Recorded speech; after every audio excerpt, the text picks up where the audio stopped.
Hey everybody, welcome back. I'm continuing my quest to string 300 rackets at home in 2025 with rackets 129 and 130. A pair of Babolat Pure Arrows. These are the 100 square inch version. These are not the 98 inch version that is endorsed by Alcaraz and FAA and quite a few other pros. But these are still one of the most popular rackets on the market, and honestly, one of the easiest to play rackets on the market. Whether you're a beginner or an advanced player, these rackets are very friendly, game friendly, easy to learn on, but also easy to play at a very high level. These rackets will both be strung at 52 pounds. And one of the more interesting things with these rackets is I'll be stringing with Luxilon Alu Power. But this one isn't actually Luxilon Alu Power. This is actually a counterfeit reel of Alu Power that this particular client got on the big auction site.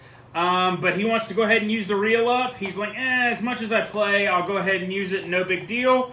But he did purchase a pack from a local sporting goods store. Prior to even reaching out to me about stringing them, he purchased a pack from one of the places in town and kind of wants to compare them side by side to see if he's actually going to continue using this going forward. So racket 129, 130 coming up. And the reel is just a little tore up, so it's going to take just a little bit of effort to get the string off here. So I have actually, and it's been, I think looking at my records, I did like 4 rackets for this guy about 18 months ago. He's actually a former University of South Carolina player that was actually on the team before I even started with the university in 2013. So he's been out of college tennis and still lives in Columbia for quite some time. And I told him, even when he brought the reel to me year and a half, 2 years ago, whatever it was, hey man, I think this is a fake. You know, it doesn't feel right in hand. The color's a little off. And just kind of everything about the reel itself is just a little off because Luxilon creates a very consistent, very uniform product. It's not like this is just going to be a misprint or something like that. This is pretty clearly a counterfeit. But if you're not a big gearhead and not potentially a professional, super competent stringer, you may not even notice. Like if you don't string a good deal of Luxilon, you may not notice the difference. You may think, oh, it's just one of the other versions of Alu they make. It's not. I've strung a ton of different versions of Alu Power. I've strung the original. I've strung rough. I string soft. I've strung spin. I have used a lot of different versions and gauges of Alu Power. And this isn't Alu Power. It's definitely a knockoff. But really, not that it plays the same as Alu Power, but it probably plays like any other, round polyester. You're not going to get that signature Alu feel that you potentially paid for, which I don't think he did. I think he told me he got a decent deal for it on the auction site. But it's just, it is a poly. It's probably going to play okay, but it's not Alu Power. And if you're okay with that and you know that going in, then you're good to go.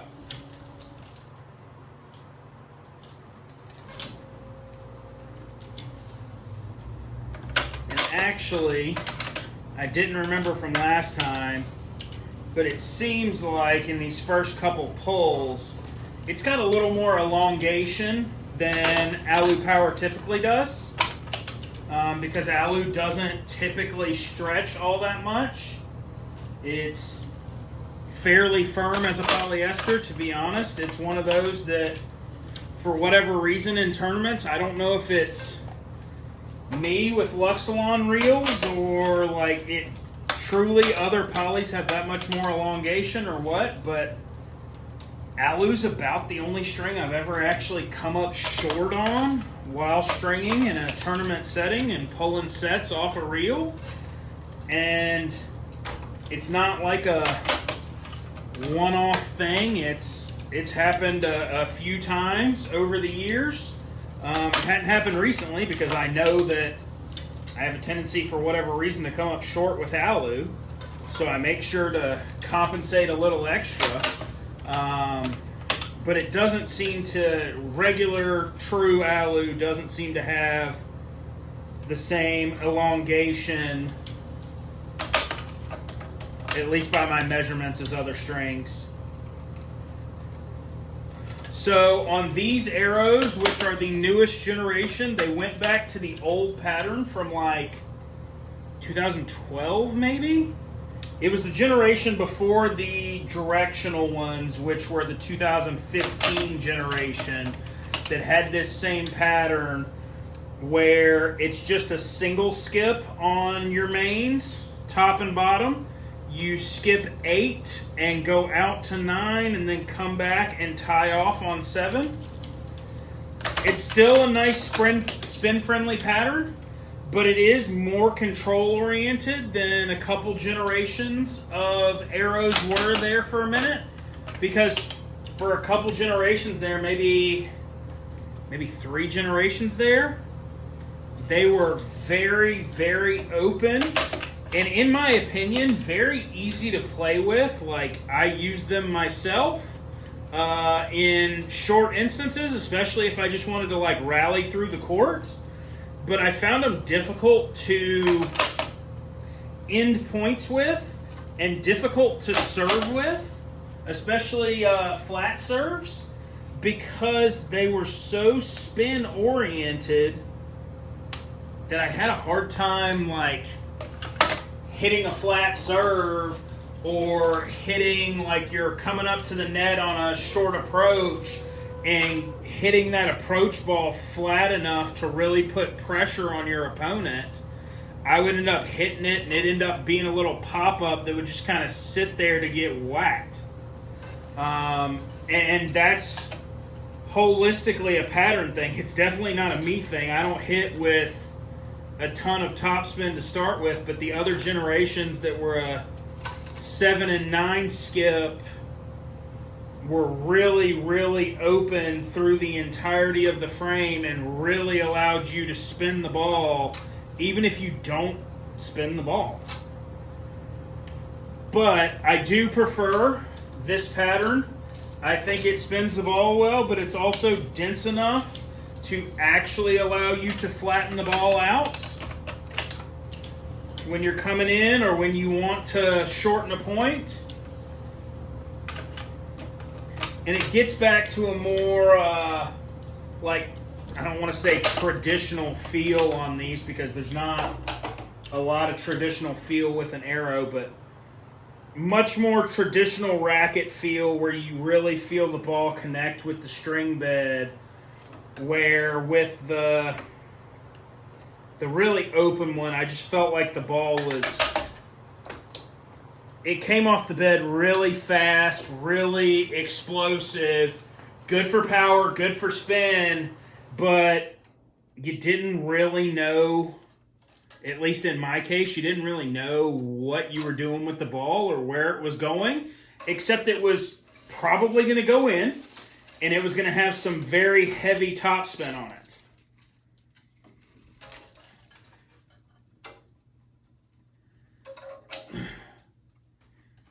Still one of the better rackets to string on the market, one of the easiest, because it is a 16-19. Your tie-off at the head will end up being on your 7th main as well if you just go with the factory openings. And it's pretty easy to tell with these Babolots because their grommets are so open. You can kind of see immediately where you should tie off according to the way they built the racket. These are not directional. You can string them either way you want with your crosses. They're gonna lay nicely in the side and not be exposed to damage unless the racket is worn out. The biggest thing to watch out for with these rackets is you probably should stock up on grommets if you are even reasonably hard on your rackets, because part of the aero design with these rackets, the top grommet bumper guard system is just absolutely paper thin. So if it gets any wear at all, it wears down to the point that the string is sitting outside the grommet and kind of leaves you exposed on those low volleys where you could potentially hit the ground with the top of the racket. You could also potentially be dragging the string across the ground and creating a premature break on the outside of the racket before the string bed is actually worn out.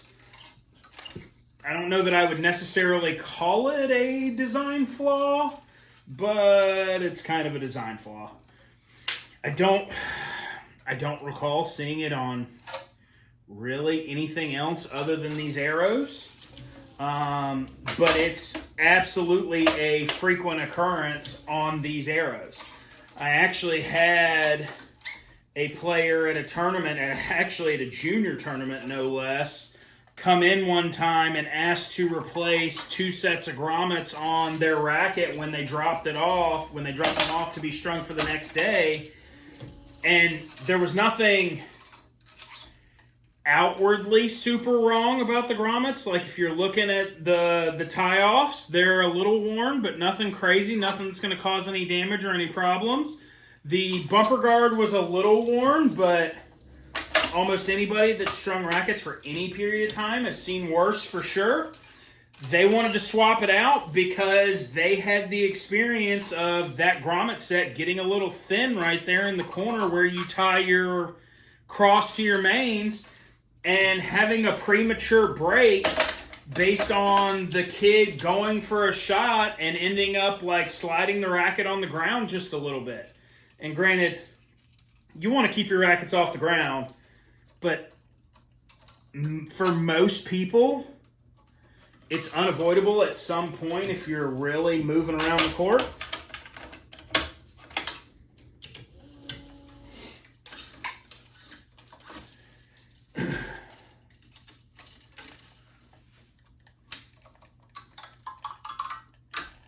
There's nothing wrong with the feel of this string other than it doesn't actually feel like Alu Power.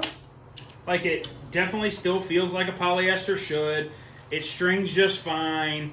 It doesn't seem to notch up or burn itself or cause any sort of damage or anything. It's just not actual Luxilon Alu Power. But still strings fine, and I'm sure in short intervals, frankly, it plays fine. Again, it probably doesn't feel or sound or even play like Alu Power, like the actual string. But sometimes, you know, for a lot of people, a polyester is a polyester is a polyester, and a lot of these smaller brands are just using in-house strings that are rebranded to fit them anyway. A lot of the, if you notice, you really start to look, a lot of the smaller brand strings are made in the same countries. They're made in like Taiwan or made in Germany. And you get to looking at them and you're like, you know, these strings are really, really similar. That's because they probably are the same string, just rebranded and repackaged for another company.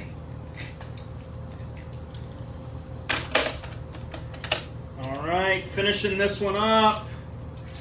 One of the things that I was kind of curious about before I strung these rackets that we're going to get to find out in just a second is, with the string being a different string, is there going to be a different dynamic tension between the two rackets, even though they're strung the same and supposedly strung with the same string? So your tie-off for this one will be 6 throats. It's going to be right beside your main tie-off. You could go up and out and end up out here, but in these rackets for recreational players, I prefer to just go ahead and put them in the factory spots so we're not wearing out the grommets or creating something that looks a little weird for them.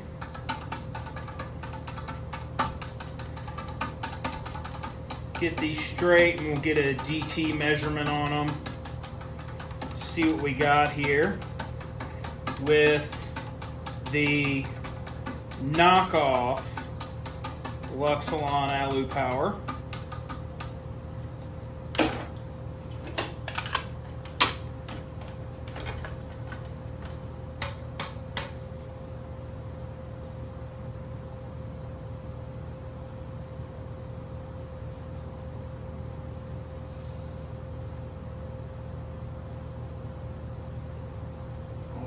Let's see what we got here.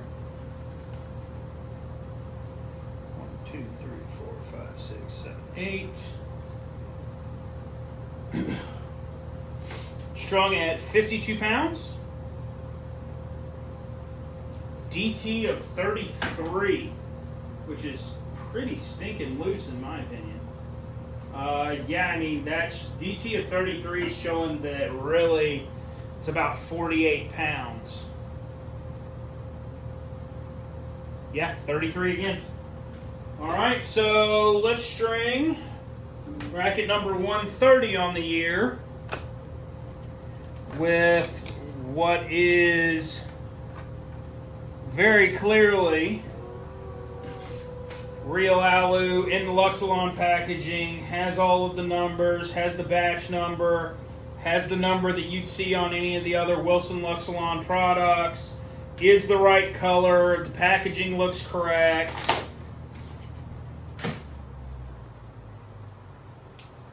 Was bought from a retailer that does have a Wilson account, so it should have been bought directly from Wilson. And for this one, rather than elongate this too much and make you watch me string an entire another racket, go ahead and put this one in high speed for this racket so we can get on through to testing to see if the DT is going to be the same or different. I suspect it'll be a little different, but we'll find out here shortly. Racket 130 coming up.